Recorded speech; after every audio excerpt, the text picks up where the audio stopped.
Salut à tous, salut à toutes, bienvenue dans N1, le podcast basket des équipes de The Playoff. On se retrouve pour un nouvel épisode.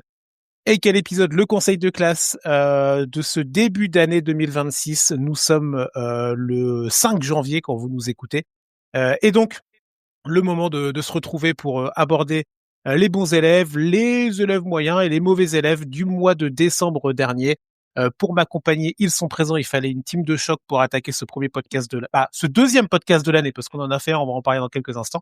Elle était avec moi sur le premier qu'on a fait il y a 2 jours. C'est Anna. Salut Anna. Salut! Bonjour, merci de m'accueillir encore. Merci à toi de continuer à être des nôtres, évidemment. Et alors, il était à l'herbage pendant quelques jours. Là, il avait besoin de se reposer après un marathon de folie pendant les fêtes. On ne dira pas ce qui s'est passé pour l'ami Yannick qui était avec nous. Salut Yaya. Salut à toutes et tous. Je présente tous mes vœux à tous les auditeurs et ainsi qu'à vous deux. Beaucoup de bonheur, beaucoup de défaites pour toutes les autres équipes que les Knicks. Et puis voilà quoi. Normal. Ouais, bonne année, c'est vrai Yannick, on n'a pas eu l'occasion de te le dire de vive voix. Et on va répéter nos vœux bonne année et la santé, tout ça pour tous les auditeurs, auditrices qui nous écoutent. On a déjà eu l'occasion de pouvoir faire un premier épisode, un petit hors-série là qui est sorti en tout début d'année. C'était les récompenses de l'année 2025, nos awards qu'on a fait et c'était plutôt une petite émission bien sympa. Ouais, franchement, on a passé un bon moment et puis ça nous a permis un petit peu de revivre les bons, les moins bons moments de 2025, donc c'est toujours agréable.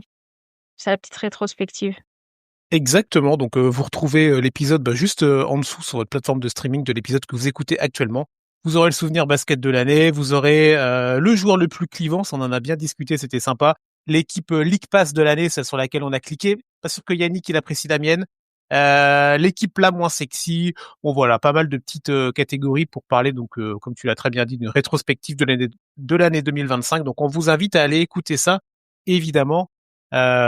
Juste après cet épisode. Voilà, comme ça vous enchaînez et vous êtes nickel pour ce début d'année. Nous, on va partir sur le conseil de classe, les amis, avec nos rubriques habituelles évidemment. Le surdoué, on va démarrer par lui dans quelques instants. La bonne surprise du mois de décembre 2025, ça c'est pour les équipes positives, on va dire. Ensuite, on va descendre un petit peu de range, on va être sur le peu mieux faire. Et on terminera avec notre cancre du mois de décembre. Est-ce que vous êtes prêts pour attaquer cette émission et cette nouvelle année surtout? Ouais, Bah très oui. près. Bon, et très bien, on va pouvoir attaquer et on va commencer tout de suite avec notre surdoué. Ça me fait un peu mal de le dire. Je pense aussi pour Yannick, ça fait un peu mal de devoir en parler, mais bon, il faut quand même, il faut quand même le faire et il faut saluer les Boston Celtics. C'est le surdoué pour nous du mois de décembre 2025, avec un excellent bilan sur le mois qui vient de s'écouler pour la franchise de Jaylen Brown et compagnie. On a des victoires contre Utah, on a des victoires contre Indiana, on a des victoires contre Toronto, des victoires contre les Lakers, contre New York. On a surtout un Jaylen Brown qui cartonne, qui est 4e meilleur scoreur en moyenne de la ligue. Celui-là, fallait le trouver quand même. Anna, on va te lancer évidemment sur cette équipe de Boston. Nous, on en avait parlé plusieurs fois déjà, on l'a dit et répété on voyait cette équipe, pourquoi pas être un petit poil à gratter ou intéressante dans la conférence Est, même en l'absence de Tatum, on en avait fait un débat. Mhm. Là, quand même, ça performe plus et on a une équipe de Boston qui squatte le top de la conférence Est. Ouais, alors, c'est pas une surprise et ça faisait quelques matchs déjà que ça montait en puissance Boston. Il y a eu pas mal de réglages qui ont été faits, défensifs, offensifs. Il y a la montée en puissance de Derrick White et évidemment Jaylen Brown qui est magnifique et qui aurait dû être joueur du mois de décembre, mais qui ne l'est pas malheureusement. Mais bon, ça c'est encore un autre débat. Et Normal. avec une... Oh, ça n'est pas normal. Mais ok, pas de problème, je prends ton avis. C'est avec 126 points par match, à peu près. C'est une folie en termes d'efficacité. C'est voilà, c'est vraiment l'équipe, une des plus efficaces de la ligue en termes d'attaque et en termes de défense. On a vu des joueurs sortir, enfin, pas sortir. Non, mais en tout cas, c'est Jordan Walsh qui s'est vraiment révélé au monde entier comme un excellent défenseur sur sur toutes les attaques qui arrivent à faire déjouer un petit peu tout le monde. Alors bon, c'était des victoires contre les Pacers, contre les Wizards, contre Portland. OK, des équipes qu'on peut considérer un petit peu en dessous en termes de niveau, mais malgré tout, on a quand même des Knicks. Bon, les Lakers, c'est compliqué, mais en tout cas, on a quand même des belles victoires de rang. Donc voilà, enfin voilà, on est à 56% de shoot qui rentre, donc c'est un pourcentage qui est quand même vachement élevé. Et puis voilà, enfin Jaylen Brown, qu'est-ce qu'on peut faire en fait? Il est à minimum 30 points par match sur tout le mois. Il est impressionnant en termes de, enfin il est impressionnant quoi. Donc pour moi, il y avait pas tellement de débat sur le surdoué du mois. Et puis voilà, et puis encore avec tout ça, Jason Tatum n'est pas là quoi. Donc Alors, Mais c'est peut-être pour ça qu'il gagne. oui, enfin, ça va. non, alors c'est peut-être, Ah non, non, non, pas sûr. non, non, c'est, non, non, c'est pas le joueur qui est mis en cause, c'est l'équilibre de l'équipe. Parce que du coup, tu vois, t'as pas, tu peux, ils ont créé une alchimie cette année qui même si l'année dernière ça tournait parce que Jason Tatum, j'ai vu un truc qui était assez vrai. Il oscille entre chaque match, entre une Kobe mentality, une Mamba mentality et un truc en dessous, en fait, ras des pâquerettes.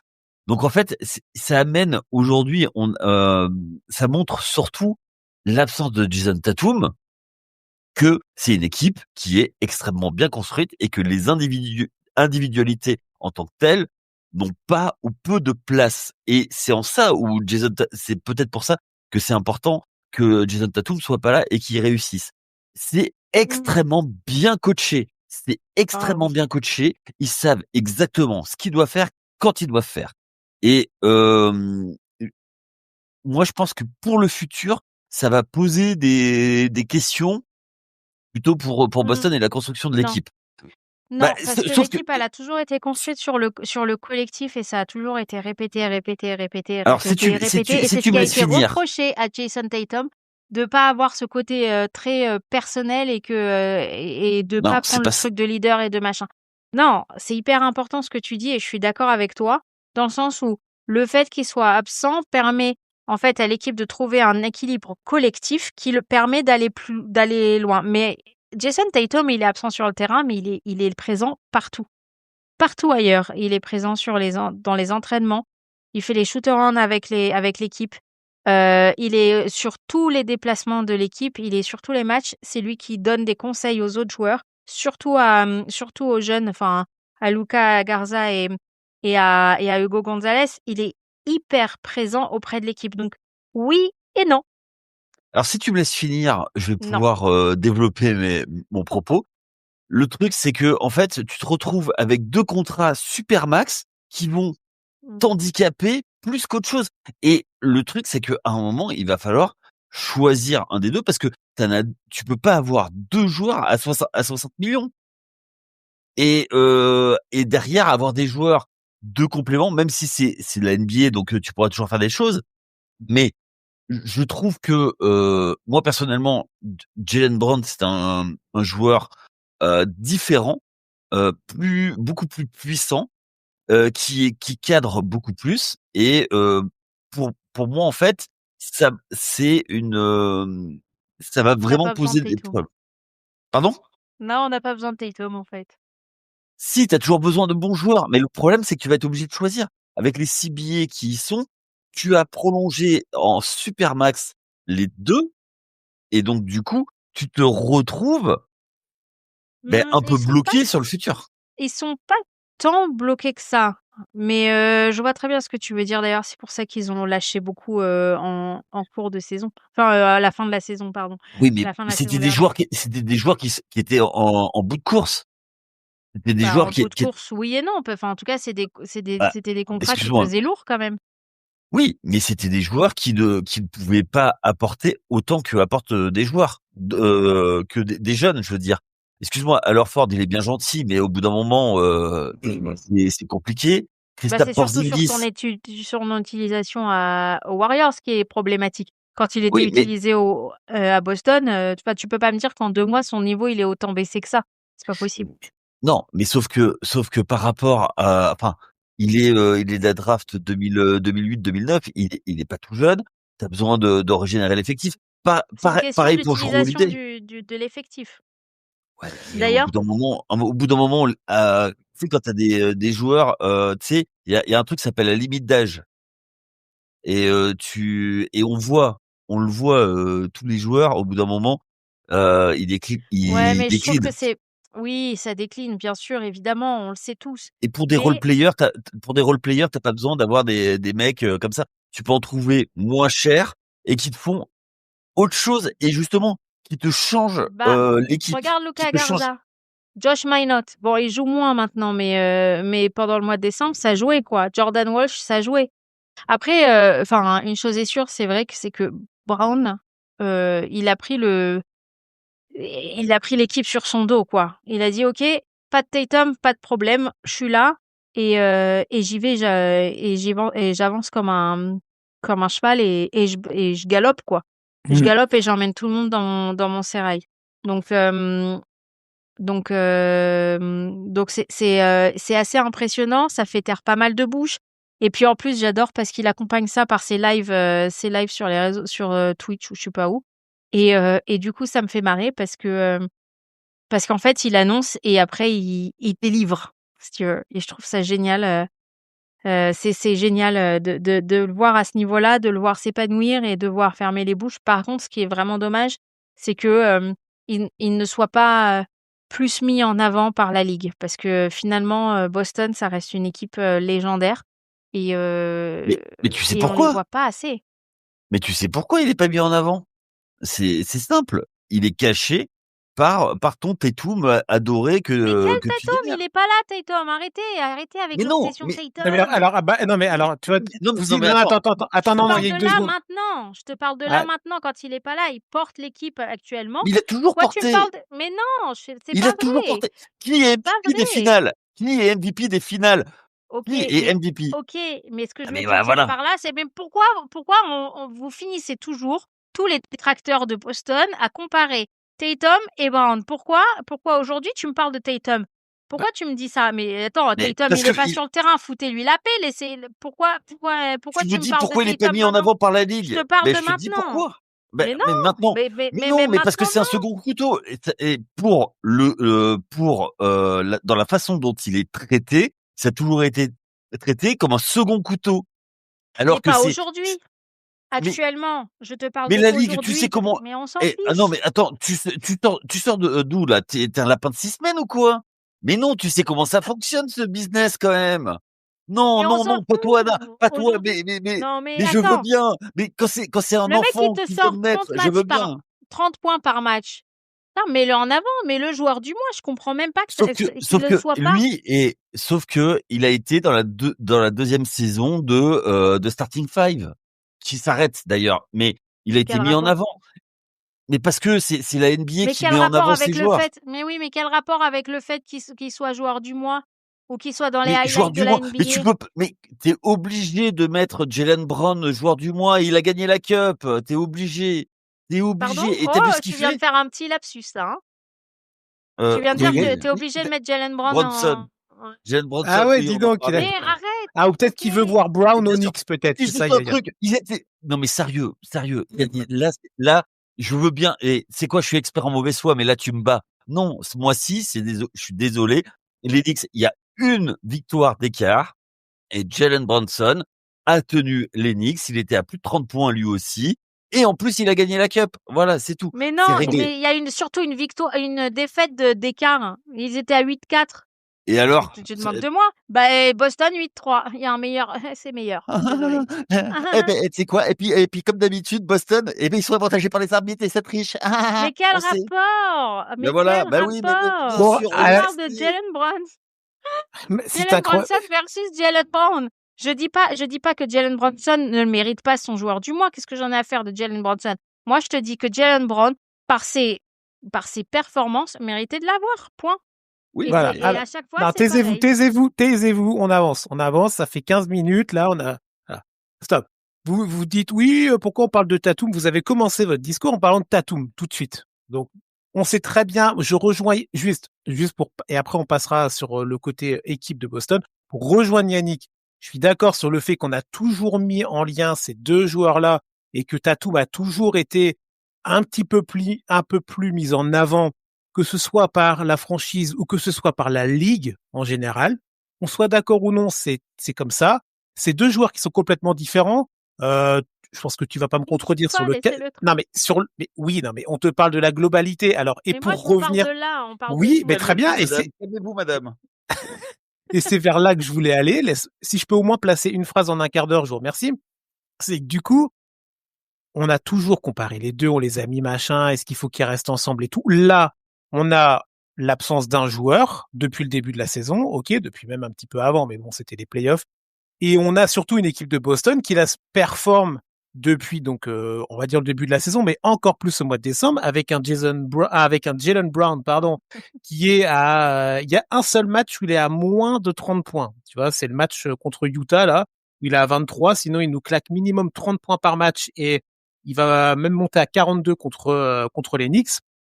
Moi, la question que je veux vous poser et pour conclure sur cette équipe-là, parce qu'on a encore d'autres équipes à aborder, s'il vous plaît, c'est est-ce que avec un Jaylen Brown qui va peut-être pas rester à ces niveaux-là pendant tout le reste de la saison, mais qui va rester sur un haut range de scoring, plus certains joueurs et l'effectif dont vous avez parlé, des mecs comme Pritchard, comme White, comme Keita, etc.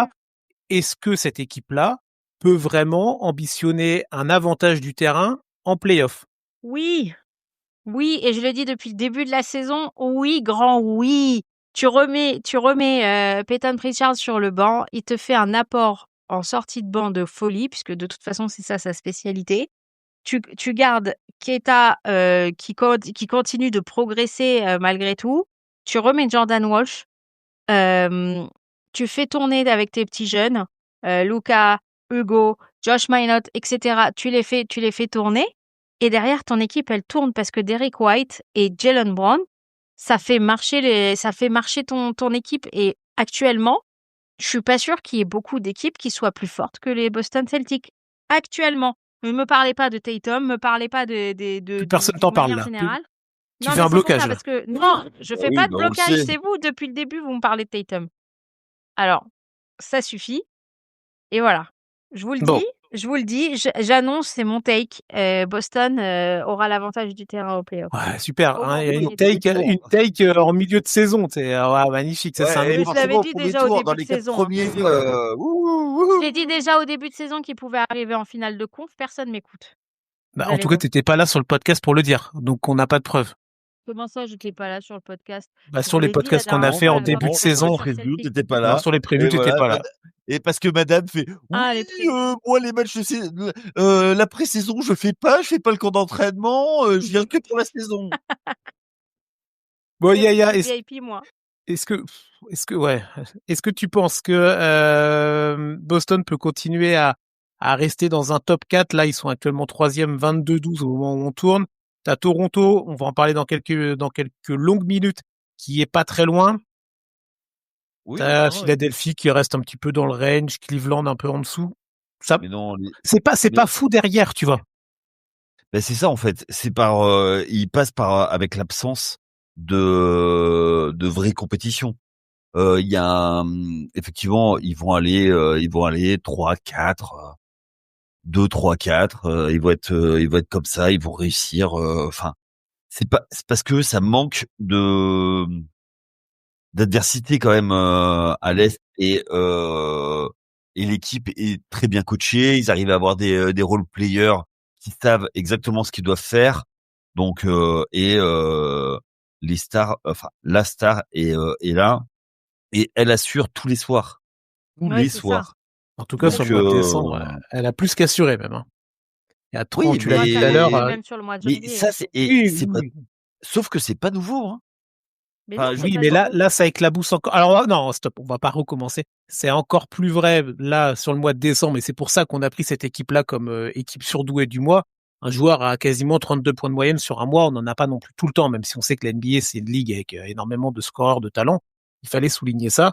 Donc voilà, on a, alors, un podcast qui débute parfaitement, c'est incroyable. Merci, franchement. Je pense que les auditeurs auditrices adorent. Bah, j'espère en tout cas que vous n'avez pas raccroché parce qu'on a 3 équipes encore hein, à aborder. Alors, il y aura peut-être un petit peu moins de débat dans ces équipes-là, mais bon, sait-on jamais, on aura des choses à dire évidemment. Et on va enchaîner avec la bonne surprise de ce mois de décembre 2025.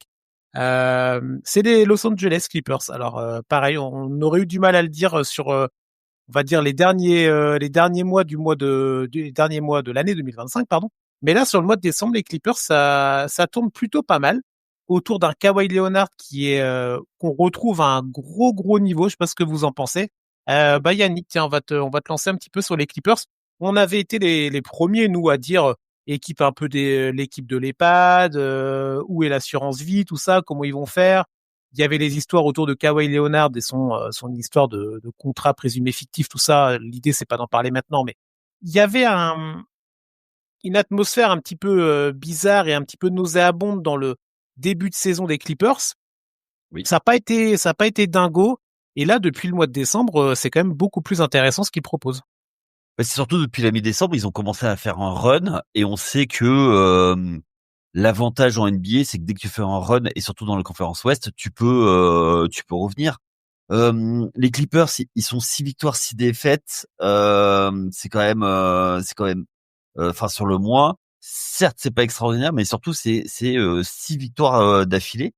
Il y a eu des décisions qui ont été radicales et avec notamment Nicolas Batum, notre Français, qui bientôt va jouer avec une canne parce qu'il est plus tout jeune lui non plus, continue de performer et lui, il montre exactement ce qu'il faut faire dans une équipe.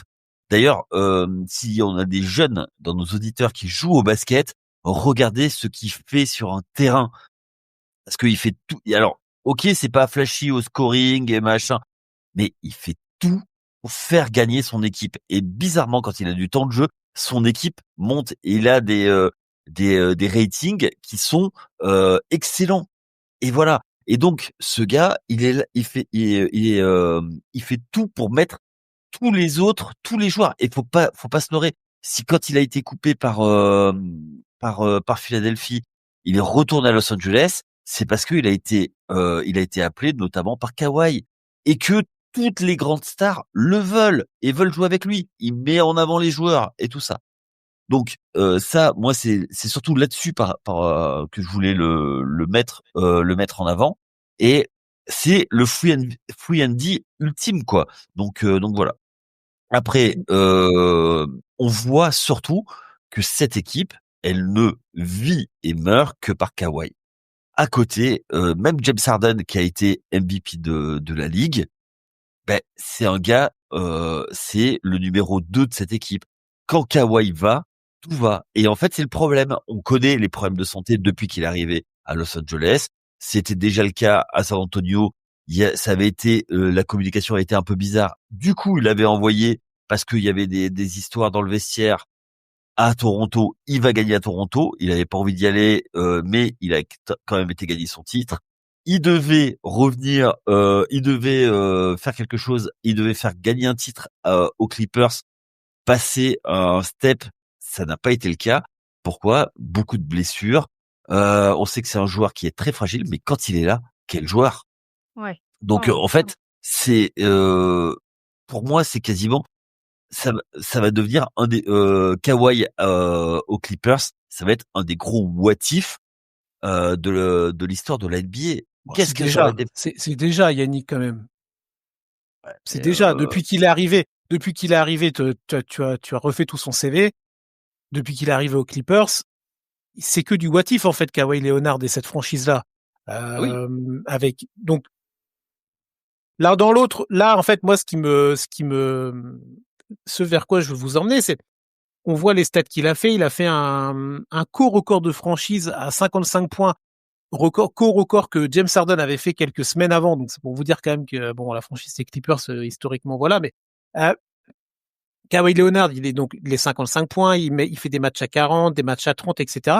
Est-ce qu'on pouvait s'attendre à retrouver ce Kawhi un peu vintage autant dans les stats que dans l'impact, comme toi tu l'as très bien dit Yannick, sur le côté, en fait, quand Kawhi va, tout va, tu vois. Est-ce qu'on pouvait s'attendre à retrouver ce côté-là chez lui? vas-y Anna. je suis pas sûre. En fait, le problème alors oui et non. Le problème, c'est que, voir Kawhi en forme ou voir Kawhi en bonne santé sur le terrain, c'est quelque chose qui arrive tellement rarement que en fait, on s'habitue presque au fait qu'il soit absent. Il y a eu tellement de discussions sur le fait que le projet autour de Kawhi aux Clippers, ça marchait pas, que les Clippers étaient prêts à passer à autre chose. Il y a eu beaucoup de rumeurs comme ça au début de la saison. Et donc forcément, tu te dis, ok, bon, bah, on n'y croit plus trop, quoi. Et puis en fait, Kawhi, quand il revient sur le terrain, tu te dis, ah oui, mais Kawhi, c'est Kawhi. Quand il est là, il est là. Et donc en fait, donc quelque part, on oublie parce qu'on le voit tellement rarement jouer et finalement, c'est toujours un plaisir de l'avoir. Maintenant, il y a l'effet Kawhi qui revient de sa blessure. J'étais en train de regarder les dates, c'est quand même fin novembre qu'il revient et donc le temps de se De remettre se en forme et chauffer. cetera, de chauffer, voilà, ça lui a permis en fait de donner un mois de décembre, assez, intéressant. Il y a un autre facteur aussi, qu'on doit évoquer, c'est que le 3 décembre, c'est, la date, où, Chris Paul a été éjecté de la team. Alors est-ce que ça a eu un impact? Alors forcément, ça a eu un impact. Est-ce que c'est à cause de ça que l'équipe a débloqué, quelques jours plus tard, les victoires? Je sais pas, je suis pas sûre. Je pense que c'est un petit peu facile comme bouc émissaire et peut-être qu'on est un petit truc sur une vague, d'euphorie. Mais j'attends vraiment de voir, comment la situation va évoluer, à Los Angeles parce que je sais pas. Déjà, est-ce que Kawhi est capable de rester en forme, en bonne santé? Ça, c'est, quelque chose qui est enfin, je sais pas, j'ai un gros point d'interrogation là-dessus. James Harden qui porte l'équipe, mais qui est quand même vachement seul en termes de scoring. Hem, enfin, tu vois, qui est à peu près sur 27 points par match, ce qui est quand même énorme comme apport, surtout à son âge. Enfin, il est pas tout jeune, mais il est pas très vieux non plus, mais malgré tout 27 points par match, voilà. Il y a Ivica Zubac aussi qui devrait pas tarder à revenir. Donc malgré tout, il y a quand même pas mal de choses, plutôt positives à voir sur les Clippers. À voir si leur, leur seconde partie du mois de décembre va continuer. Mais en tout cas, bon ça fait, du bien de revoir l'équipe un petit peu fonctionner, quoi.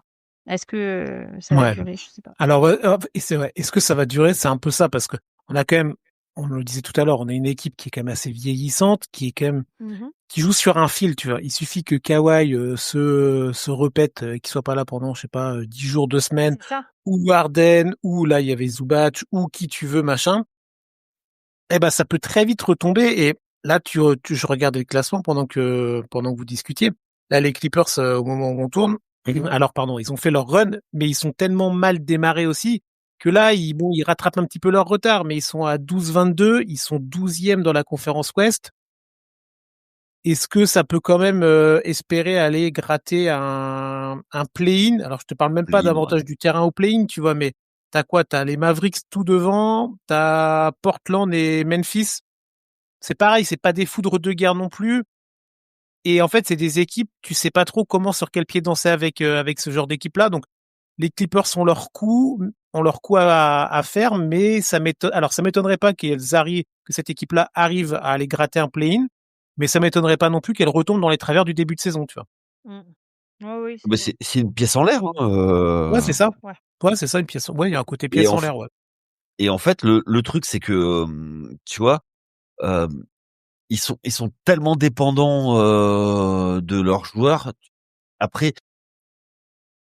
Ty Lue Tyronn Lue, je sais pas quel impact il a, Ouais, sur l'effectif. quelle bonne Et en question. fait, moi, je commence à avoir des doutes, sur beaucoup de choses et dans son coaching. Et je sais pas si, en fait, les joueurs le suivent tant que ça. Non, Je je pense pense pas. qu'ils le suivent, mais pas tant que ça. Et que, tu vois, aujourd'hui, ça tient parce que, à l'entraînement, il y a enfin, il y a surtout les joueurs qui font des exploits individuels. J'ai l'impression que ça a toujours été ça les Clippers et que c'est les joueurs plus que la franchise qui fait quelque chose.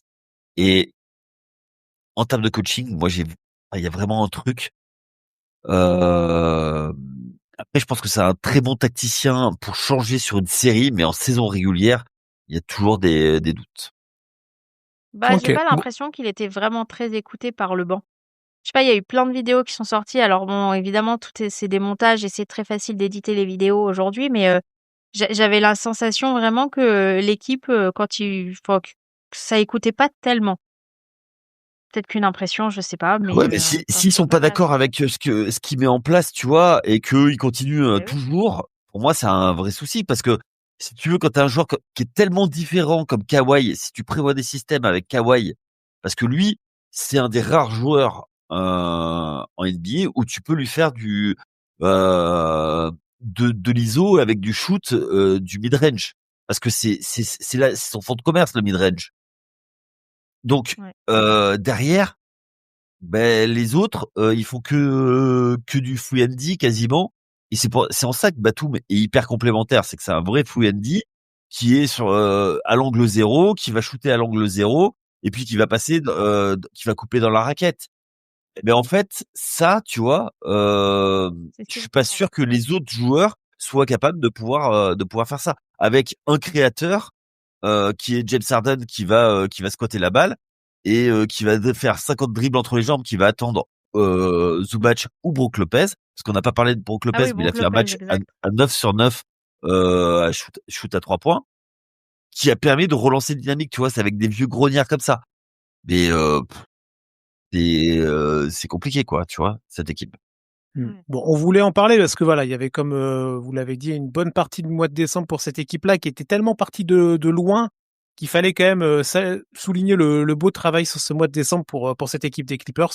La bonne surprise pour nous du conseil de classe là, de décembre 2025. On enchaîne avec la Ouais. troisième équipe et on va commencer un petit peu à descendre là en termes de range. Alors pourtant, quand on regarde le classement, alors là on va rebasculer à l'Est. On a une équipe qui est actuellement top 4 de la conférence Est. On va parler des Toronto Raptors. Euh, on l'a mis un peu mieux faire parce que c'est vrai que le bilan est à l'équilibre un petit peu négatif, donc un déséquilibre. 6 victoires, 8 défaites sur le mois de décembre. Moi, c'était une des équipes qui m'avait pas mal hypé sur la première partie de saison. On avait dû en parler dans un podcast ou en off, mais Ouais. je pense que c'était dans un podcast avec un bel effectif. Il y a ton Même chouchou, Brandon Ingram, surtout. Brandon Ingram, évidemment, ça joue dans l'appréciation. Toujours, j'avais eu des doutes aussi sur Quickly quand même à un moment, mais au-delà de tout ça, ce bilan-là, il paraît être un peu mi-figue mi-raisin. Je sais pas ce que vous en pensez. On a, alors peut-être le fait impactant ou on va dire le baromètre un peu de cette équipe-là, c'est RJ Barrett. Alors moi, j'y aurais pas Exactement. vraiment pensé. Faut être honnête avec ça. Mais on a vu, il a très peu joué là sur le mois de décembre. Si je dis pas de bêtises, il a joué Oui. que 2 matchs sur les 14 de l'équipe. Si c'est, ouais, je crois que c'est ça. Ouais, 2 matchs qu'il a joué uniquement. Et en fait, on s'est vite rendu compte que bah, quand l'ancien New-Yorkais était absent, ça crée un déséquilibre et cette équipe-là, bah en fait, elle avait peut-être atteint une sorte de plafond où bah ça pouvait buter contre d'autres équipes de NBA où on sait que tous les soirs, et bah il faut quand même mettre tous les ingrédients pour aller gagner les matchs. Donc moi, je m'attendais pas que ce soit Barrett qui soit un peu voilà le thermostat, le baromètre de cette équipe. Je sais pas ce que vous en pensez. Ouais, ouais, complètement. Le fait que RJ Barrett soit absent, ça a complètement déséquilibré l'équipe en sachant qu'il apporte du vent. Défensivement, ça va, mais offensivement, ça devient très, très compliqué et ça donne, en fait, l'obligation à Brandon Ingram de porter l'équipe, offensivement, donc en termes de points et c'est lourd, en fait, au bout d'un moment parce que, du coup, ça reste, une offense, pardon, une Une attaque. une attaque, pardon, qui est très, alors j'irai pas jusqu'à dire caricaturale, mais très autour d'un seul joueur. Et donc voilà, donc c'est un petit peu compliqué à partir du moment où RJ Barrett n'est pas là et c'est vrai que enfin, je pensais pas l'avoir vu, enfin je pensais pas que ce serait aussi flagrant.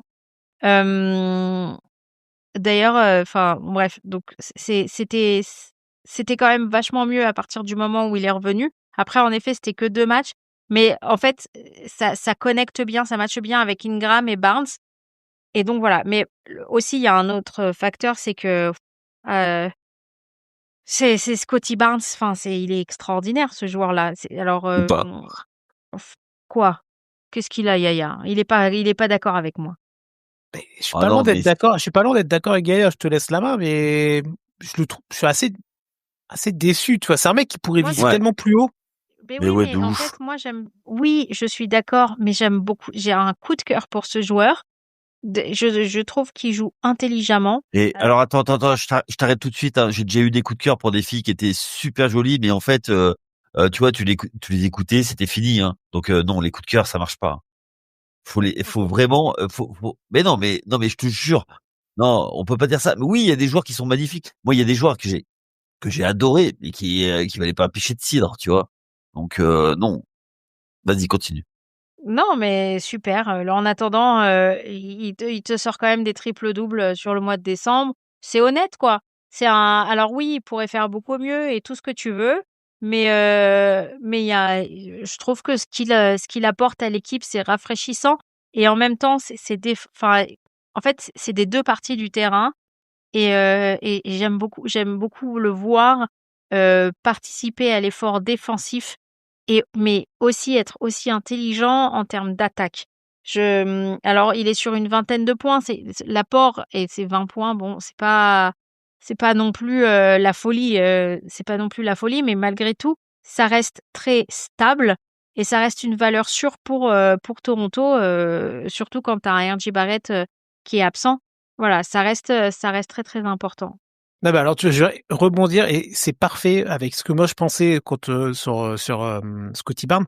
On n'est pas en train de dire que c'est un mauvais joueur ou qu'il a pas sa place dans cette équipe-là. Mais tu vois, tu le dis très bien, tu dis il est à 20 points. Alors oui, il a fait des belles perfs. Hein. T'as un 23-25, oui, t'as un 23-25, très grosse perf. Oui, 23 points, 25 rebonds, 10 passes. Ça c'était contre les Warriors fin décembre.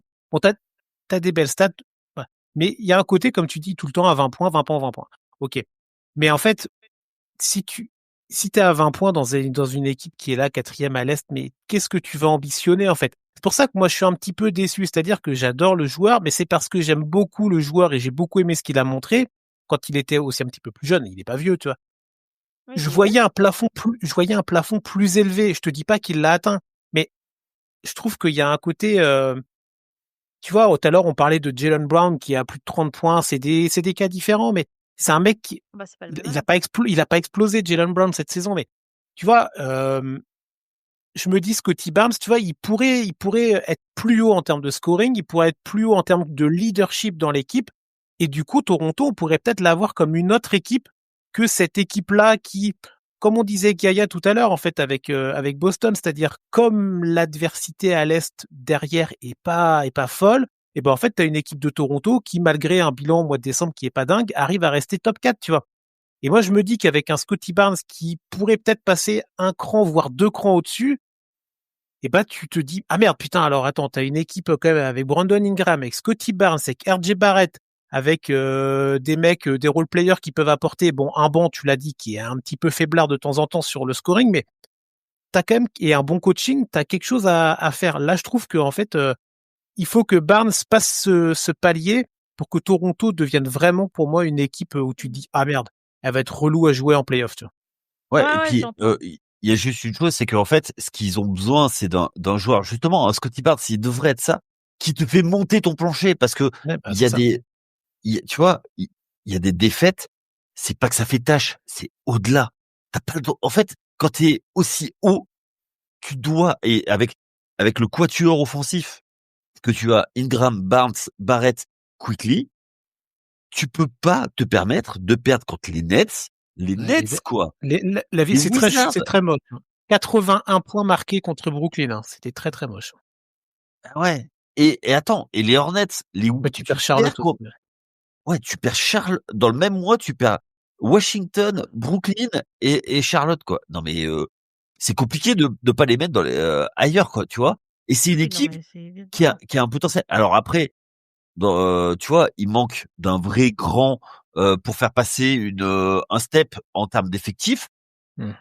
mais il manque ce joueur stabilisateur qui dit que quoi qu'il arrive, effectivement, je rejoins Chris, c'est avec l'équipe qui est embêtante à jouer. Et en fait, le truc, c'est que là, pour l'instant, dans une conférence Est, qui est, comment dire, assez déséquilibrée par rapport à la conférence Ouest, ben, devrait profiter de ça en fait. Et là, en fait, ils auraient dû être en positif ce mois-ci avec au moins les 3 défaites que je t'ai données. Parce que après, ils vont gagner des matchs contre les Blazers, contre les Heat, contre les Warriors. Tu vois, ils vont aller gagner des matchs, tu vois, où bah, tu les attends pas, mais ils sont dans un bon mood et ils vont gagner. Et en fait, c'est ça la différence entre les très bonnes équipes où on sait que ce qu'on va avoir sur le terrain et les équipes comme ça qui sont un peu faux follets. On a l'impression, tu vois, de voir un peu le Magic d'il y a 2 ans où bah, ils impressionnent, ils ont un bon bilan, mais à défaut d'autre chose. Et ben on se dit quand même que c'est pas très très solide Oui, sur complètement. les appuis quoi. Complètement, complètement. Et puis la défaite contre Denver, c'est compliqué, quoi. Ouais. Bon voilà, bah après si on les met Mais aussi après, en c'est une peu. question de gestion. Ouais. Non, c'est vrai que c'est compliqué. C'est une équipe qui reste jeune, malgré tout. Alors, jeune, oui et non, parce que Brandon Ingram, voilà, mais ça reste quand même une équipe jeunette, pas beaucoup d'expérience en play-off, etc. Donc, bon, on peut mieux faire. On est allé Eh dans ben, la bonne catégorie. eh ben oui, bah je pense que ouais. Bon, on a un peu bossé quand même, hein. Des fois, ça Oui, paraît pas, mais on dirait pas comme ça, hein. Mais non, mais c'est parce qu'on est tellement talentueux, Chris, tu vois, c'est ça. que ça se voit pas qu'on bosse Non, mais de très bien, manière. très très bonne conclusion. Toronto peut mieux faire. Ouais, c'est pas mal, en effet. Donc on va pouvoir enchaîner et conclure. Tiens, sur dernière équipe, pardon, il y a des choses à dire. On va parler pas mal français, je pense, dans cette équipe-là. Chez Yannick, tu vas en parler en particulier. Ouais, Autour des Hawks, l'équipe d'Atlanta, c'est notre cancre du mois de décembre là. Très très mauvais bilan. C'est l'avant-dernière équipe de la ligue sur le ratio victoire-défaite sur le mois de décembre. Seuls les Pacers font pire. Bon, les Pacers, hein, voilà. 3 victoires, 11 défaites pour Atlanta sur ce mois de décembre. Les 3 victoires, c'est à la maison contre Minnesota, à la maison contre Philadelphie, à Washington. Bon, bah voilà. Et c'est tout. Après, tu perds contre Denver. Bon, tu perds contre OKC, ça arrive à des gens. Tu perds 2 fois contre Chicago. Tu perds à Charlotte. Tu perds à Détroit 2 fois. Tu perds contre les Clippers. Bon, le calendrier était quand même globalement pas simple parce qu'il y a des équipes qu'on a abordé tout à l'heure en tête d'affiche, en tête de programme et des grosses équipes de la ligue. Mais en fait, on a pris cette équipe des Hawks parce que on peut parler de l'équipe, on peut parler de Trae Young qui était aussi pas mal absent. Mais en oui. fait, Yannick, on voulait aussi parler du cas Zachary Rizacher. Ouais, en fait, c'est une équipe où il y a c'est un poulet sans tête ou un faucon sans tête. Ça vole, enfin, c'est n'importe quoi. Il y a pas de fil directeur dans cette équipe. Ils ont des joueurs. C'est une équipe qui sur le papier est ultra prometteuse. Ils ont tradé pour récupérer Porzingis, mais ça ne décolle jamais. Et dans ce marasme, t'as un coach, on dirait que c'est le chauffeur du bus parce Quinn Snyder, que hein, on va le nommer. ouais, Quinn Snyder, c'est le chauffeur du bus. Il fait quoi? C'est quoi son plan de jeu? On sait pas, on n'arrive pas. Quand Trae Young est là, quand Trae Young est pas là, c'est une bouillie de basket. Et dans ce truc, dans cet effectif, t'as Zachary Rizaché qui est arrivé là. On s'est dit cool, numéro 1 de draft. C'est pas dans une équipe qui joue le fond du baril. Et ben résultat des courses, il se retrouve, il est perdu le gamin. Il est perdu. Il y a rien qui va dans cette équipe. Alors c'est quoi? Il y a encore Trae Young qui a déjà la tête ailleurs, qui dit qu'il va demander son transfert avant le All-Star Game, avant la trade deadline. Est-ce que c'est le 25e coach de Trae Young qui va sauter? C'est quoi en fait le truc? Non mais Atlanta encore une fois dans une conférence Est comme ça, dans une division comme ils doivent aller jouer le haut de tableau. Trae Young, on aime ou on n'aime pas. Moi j'aime pas le joueur, mais c'est un joueur qui doit pouvoir mettre en avant sur du pick and roll, sur du shoot. Et c'est mid. Et il y a des rumeurs de transfert, encore une fois. Alors, est-ce que c'est toutes les rumeurs de transfert qui sont autour qui font que, euh, comment dire, l'équipe est fébrile? Il y a rien. Il y a des joueurs qui ont de la valeur quand même dans cette équipe. Et je reviens là-dessus sur Zachary Zaché. Il est dans les discussions de trade, notamment il y a quelque chose qui est dans les tuyaux avec Dallas, ça a été confirmé parce que il cherche à exfiltrer Anthony Davis. J'ai envie de dire, il faudrait limite que ça lui arrive. Et le pauvre, il a pas choisi d'être numéro 1 de la draft, il a une pression de dingue. Mais à Atlanta, ils ne font rien pour lui enlever cette pression. Ils le mettent pas dans les meilleures dispositions. On parlait de Fouilladi avec Nicolas Batum. C'est un Nicolas Batum 2.0 et peut-être même plus fort. Mais donnez-lui des munitions, bordel. On peut Alors, il y pas. a plein. Vas-y, termine. Là, l'opération, c'est sauver le soldat Zachary. Alors, il y a plein de points là, moi je veux qu'on aborde. Alors il y a le cas Trae Young, il y a le cas de Jalen Johnson dont on n'a pas encore parlé, on va pouvoir discuter. Et donc Zachary Rizaché, vers quoi tu veux aller On toi? va, Anna. on Pas va, Anna. non, ouais. Moi, je pense que alors, je rejoins un petit peu Yaya sur tout ce qu'il dit. Le problème, en fait, c'est alors que dans les rumeurs de trade, il était dit que Zachary Rizaché n'avait pas évolué de la manière qui aurait été souhaitée à Atlanta. Oui, mais ah, vous êtes bien gentil, mais enfin, comment tu veux qu'il évolue? Il a pas de temps de jeu. Il joue pas. Il joue pas et il est en corner en attendant à 3 points. Donc en fait, t'as pas de système de jeu pour le mettre en avant, t'as pas de système de jeu pour le faire jouer, t'as pas le système de jeu pour le faire évoluer. Donc je sais pas comment, par quel moyen tu veux t'y prendre, mais il y a un truc qui va pas. Il y a un truc qui déconne et je suis pas sûre que ce soit du côté de Rizaché et c'est pas une question chauviniste. C'est vraiment je comprends pas la stratégie autour de lui. Alors oui, bon, OK, il y a peut-être un petit peu de chauvinisme, mais en tout cas, c'est voilà, je comprends pas et voilà et on un petit peu alors je pense qu'on est beaucoup très nombreux à ne pas comprendre ce qui se passe autour de lui et puis en fait derrière tu vois que lui aussi il est pas bien, il est frustré, il est et ça se voit, il y a eu cette vidéo qui a tourné là il y a quelques jours, très virale, de Rizaché donc qui est mis sur le banc et qui semble qui est en train très frustré et qui a une conversation très agitée avec les mains d'énervement. Alors, il y en a qui disent que c'est auprès d'un fan, il y en a qui disent que c'est auprès du coach. J'en sais rien, mais en tout cas, une chose est sûre, c'est qu'il est extrêmement frustré et qu'il a raison de l'être et que, quelle est la solution aujourd'hui? Je suis pas sûre qu'elle soit à Atlanta cette solution et en même temps, le fait qu'il soit, tradé, au départ d'Atlanta vers une autre équipe, est-ce que, ça ne va pas ternir cette image de premier de la draft?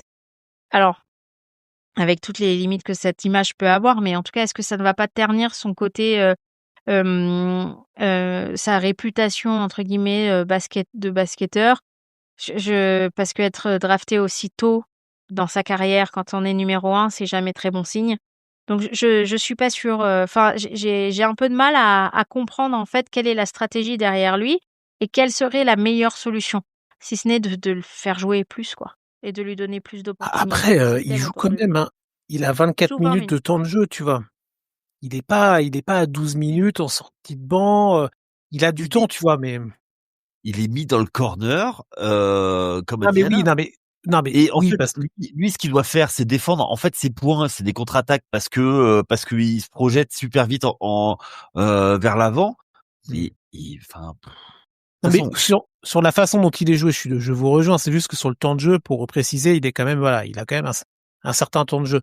Est-ce qu'il traîne pas tout simplement, est-ce qu'il se traîne pas le boulet d'être numéro 1 de draft, tu vois? On sait qu'aux États-Unis, ça a quand même une importance. Alors nous, en Europe, en France, on est content, cocorico, mais là-bas, c'est quand même, ça reste quelque chose d'important, tu vois? Quand t'es numéro 1 de draft dans les médias américains, on en parle.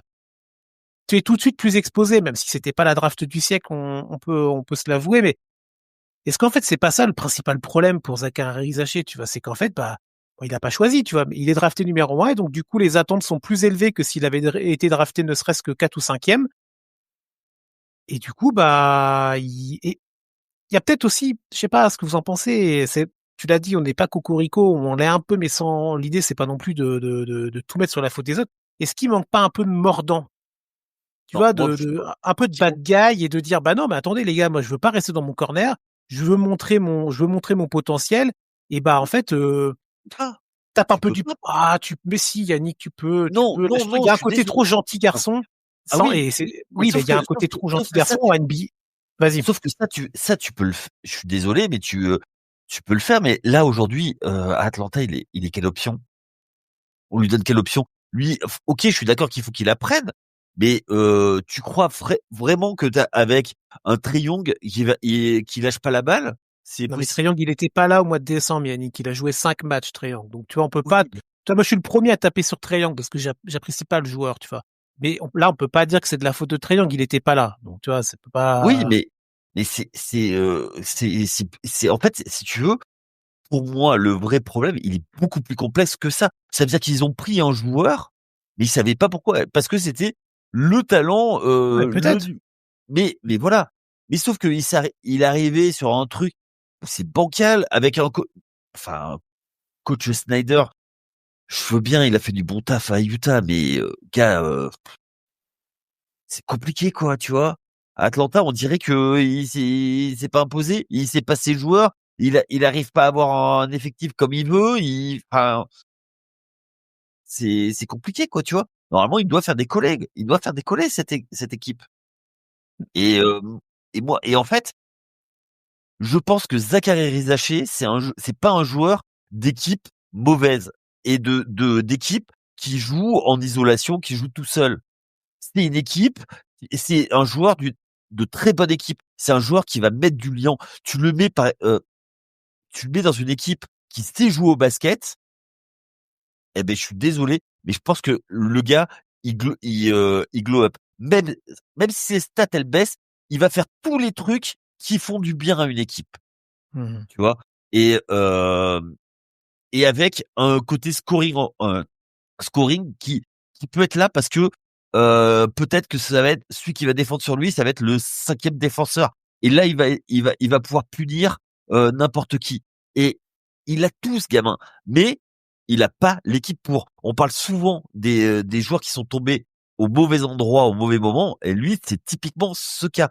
Et tu vois, il y a un autre Français qui avait été drafté par les Hawks en 2004 et qui a lancé sa carrière quand il a été tradé, c'était Boris Dio. Maurice Dio. Et ouais, à Atlanta, on lui disait mais pourquoi tu shootes pas? Ben non, je fais tout le reste pour l'équipe, tu vois. Tout le monde l'avait regardé parce qu'il s'entraînait à faire des passes, tu vois. Mais tu fais quoi à part shoot? Tu vois, des fois et il lui faut un entraîneur qui voit son potentiel de facilitateur de jeu, d'huile dans les rouages. Et je suis pas loin de penser que le meilleur fit pour lui, même s'il y a Dallas, je pense que ça pourrait être très bien parce que quand il va y avoir de la place avec Anthony Davis qui va partir et Cooper Flag qui va se décaler sur le poste 4 à temps plein et lui sur le poste 3 avec, ça ferait un très bon fit. Je suis d'accord. Malgré tout, moi où j'aurais aimé le voir dès sa draft, c'était aux Spurs. Ah Ouais. mais les Ouais, bah, ça, Spurs, de toute façon, les Spurs, en termes de développement des joueurs des joueurs. et des jeunes, franchement, c'est quand même quelque chose, hein. Enfin, c'est du Ah oui. pain béni, hein. Cette équipe des Hawks là pour continuer et conclure gentiment sur cette équipe-là. Là, on a parlé un petit peu du cas Trae Young. Là, alors, il a joué très peu, il a joué que 5 matchs. Mais en fait, au-delà du mois de décembre, Trae Young, depuis qu'il est en NBA, c'est toujours un peu la même limonade. On attend que Atlanta soit une équipe qui caracole à l'Est ou qui soit une place forte. Et c'est quand même très rarement le cas.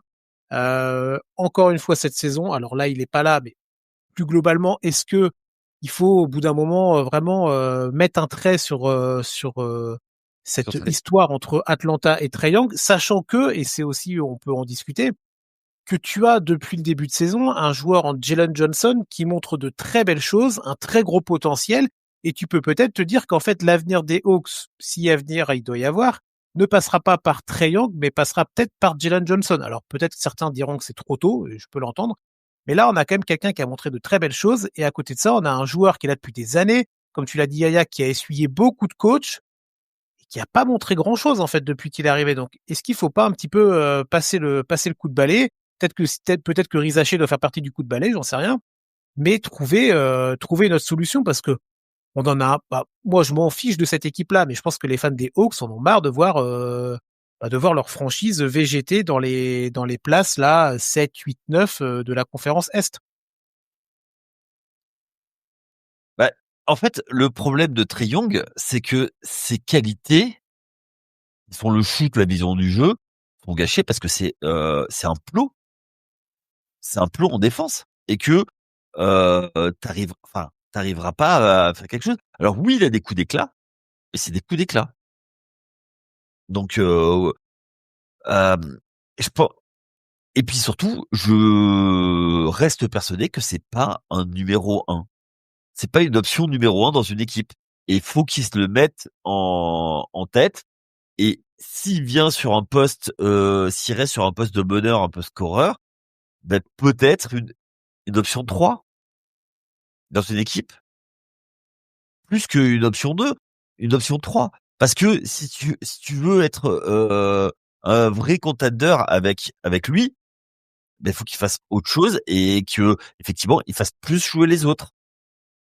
Donc moi je pense que il y a eu une grosse hype parce qu'il a marqué beaucoup de points en universitaire, parce que il marquait beaucoup de points. Il y avait des vraies limitations dans son scouting report quand il était pris à la draft. Les Hawks auraient dû capitaliser sur le fait de de trader pour Luka Doncic et de l'échanger avec Trae Young, parce qu'il faut pas oublier qu'il y a eu c'était un échange à la draft, mais que derrière, ben, ils ont pas si capitalisé que ça, parce que c'est un gros avantage. Tu as ton joueur que tu voulais, plus tu récupères du capital draft. Ben, du coup, ben, ils ont pas capitalisé. Hmm. Est-ce que tu veux conclure sur Atlanta, des trucs à ajouter peut-être, pas nécessairement.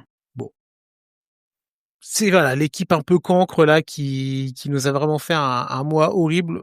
On voulait vraiment parler du cas Zachary Zaché. Je pense qu'on aura encore l'occasion d'en reparler dans les semaines, dans les mois à venir. Il fera peut-être partie de toutes ces rumeurs autour de la trade deadline qui va plus on va avancer dans le temps, dans les jours et dans les semaines, va s'intensifier évidemment. Faut lui souhaiter. Donc je pense qu'on peut lui souhaiter, je pense qu'on est tous les trois d'accord là-dessus. On peut lui souhaiter peut-être de trouver une porte de sortie pour le français. Après, il faut savoir où, contre quoi. Parce qu'aussi, qu'est-ce que ça vaut aujourd'hui? Tu vois? Qu'est-ce qui vaut aujourd'hui? Ça reste un premier tour de draft, donc ça vaut quand même quelque chose, quoi, tu vois.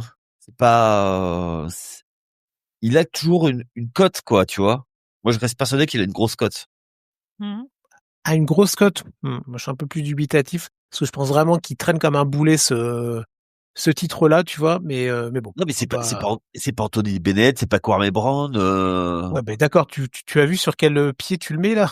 Sur quelle échelle? Non, mais Non, mais tu vois ce que après, je... on savait que c'était pas un game changer, mais on savait que c'était un joueur qui, dans une équipe, peut faire beaucoup de choses pour faire gagner une équipe. Et Mais oui, tu vois, typiquement, et pour moi, tu vois, le parallèle avec Boris Dio, ou avec un coach qui a une philosophie qui lui correspond, il va être énorme, quoi.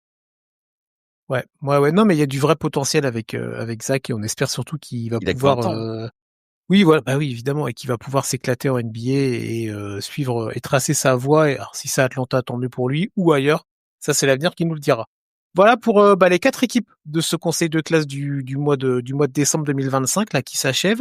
Je pense qu'on a été assez complet sur ces franchises-là. On aurait pu aborder évidemment d'autres équipes, mais c'est le jeu du conseil de classe. On prend 4 équipes par mois et on fait le bilan de tout ça. Donc bah déjà, je voulais vous remercier. Alors pas pour le premier quart d'heure, hein, parce que c'était très très agité, mais non, c'était cool pour un premier podcast de rentrée. Vous êtes bien chaud, bien motivé. Ça fait plaisir de vous retrouver. Toujours, toujours. Bon, merci à vous. On vous invite toujours à aller réécouter donc et réécouter ou écouter le podcast des Awards qu'on a fait là il y a quelques jours pour débuter l'année 2026 où on fait une petite rétrospective de tout ce qui nous a marqué sur l'année qui vient de s'écouler.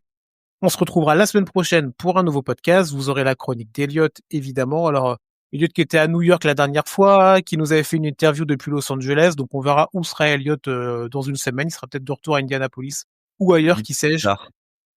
voilà, il trace sa petite vie et vous le retrouverez surtout donc dès la semaine prochaine pour le prochain épisode Dead One. On vous souhaite une bonne semaine basket, plein de bonnes choses. Encore une fois, bonne année et meilleurs vœux. Et donc, à très vite. Allez, ciao. Ciao. Ciao, Salut. ciao.